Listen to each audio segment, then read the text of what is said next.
বেগম জিয়ার রোগ মুক্তি এবং শহীদ জিয়াউর রহমানের মাগফিরাত এবং তারেক রহমানের সুস্বাস্থ্য ও দীর্ঘায়ু কামনায় ইফতার ও দোয়া মাহফিল অনুষ্ঠিত হয়েছে।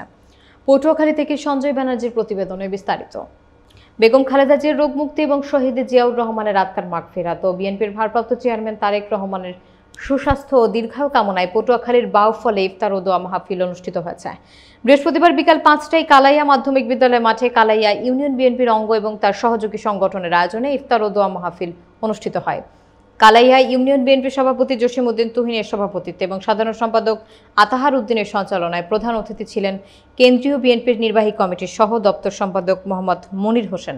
বিশেষ অতিথি ছিলেন বাউফল উপজেলা বিএনপির আহ্বায়ক আলহাজ আব্দুল জব্বার মৃধা, বাউফল উপজেলা বিএনপির সদস্য সচিব আপেল মাহমুদ ফিরোজ, বাউফল উপজেলা বিএনপির যুগ্ম আহ্বায়ক আব্দুল গনি শিকদার, বাউফল উপজেলা বিএনপির যুগ্ম আহ্বায়ক সামুয়েল আহমেদ লেলিন সহ উপজেলা এবং ইউনিয়ন ওয়ার্ড বিএনপি তার সহযোগী সংগঠনের নেতাকর্মীরা। প্রধান অতিথি মোহাম্মদ মনির হোসেন বলেন, স্বৈরাচারী শেখ হাসিনা পদত্যাগ করে পালিয়ে ভারতে গিয়ে বাংলাদেশ নিয়ে বিভিন্ন ষড়যন্ত্র করছেন। আমরা স্বৈরাচার শেখ হাসিনার ফাঁসির দাবি জানাই।